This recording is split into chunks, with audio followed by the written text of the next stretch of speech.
Hey, thanks for dropping in. It's July 13th as I film this, or one day before Bastille Day in France. Seems as good a time as any to whip up one of the simplest but tastiest French dishes I know. Hang around and I'll show you how to make it.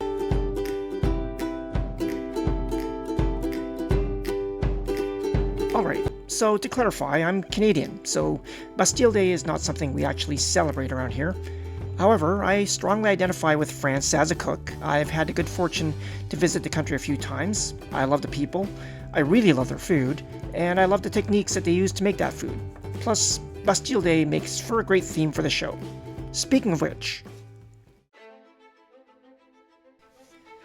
it was July 14th, 1789, when a mob made up of civilians and mutinous soldiers stormed and captured the Bastille, an infamous prison in the heart of Paris.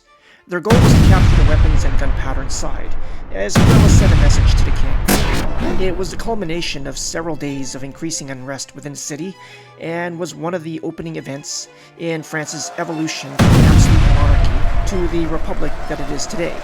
A transition briefly interrupted by a little guy from Corsica, but we don't need to talk about him right now.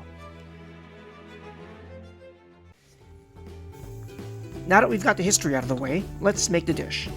In my pan, I've got a couple of tablespoons of butter melting, to which we'll add finely chopped shallot and garlic. I'll let this fry gently for a minute or so, until it's nice and fragrant. That's looking good. Now we'll pour in the wine, and let this simmer until most of it evaporates.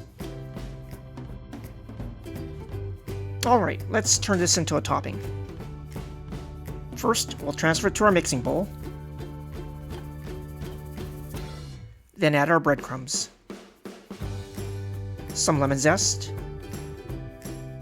some freshly chopped herbs. Traditionally this would be Italian parsley, but I had a little bit of tarragon hanging around, so I threw that in as well. Oops, almost forgot the lemon juice.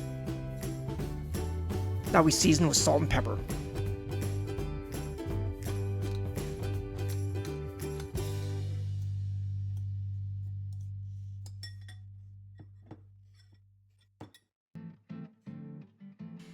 And add a drizzle of extra virgin olive oil.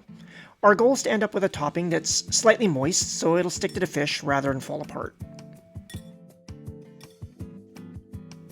I think that's about perfect. Let's coat our fish. These are haddock fillets I bought at the supermarket.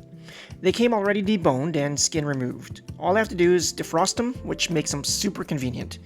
If you don't like haddock, you can swap it for cod, or sea bass, halibut, or any other flaky white fish you prefer. I've got a baking dish with a little bit of olive oil, and we'll lay in our now defrosted fillets.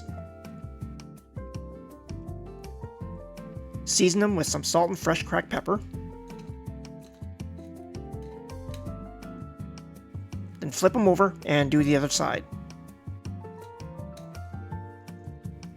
Now this next part isn't traditional, but we're going to brush the tops with a very thin film of mayonnaise. Yes, mayonnaise. This will help protect the fish from the heat, plus add flavor, plus help the topping stick. It's time for the topping. We'll add that in little mounds and spread it out and tamp it down slightly so it sticks.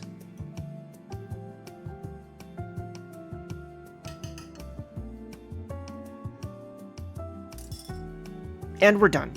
This can go into a 375F preheated oven for probably around 10 to 12 minutes.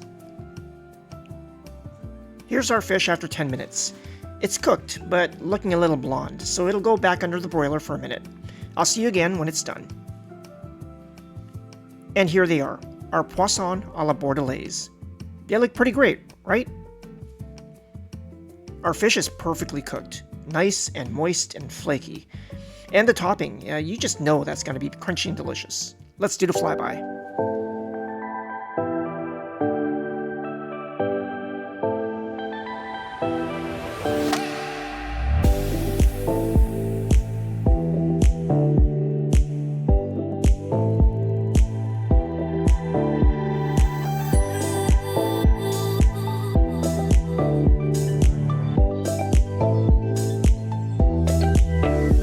Thanks for watching. If you enjoyed this video, please remember to like, subscribe, and share. And if you have any comments or just want to say hello, drop it below. I'll see you next time. Magnifique.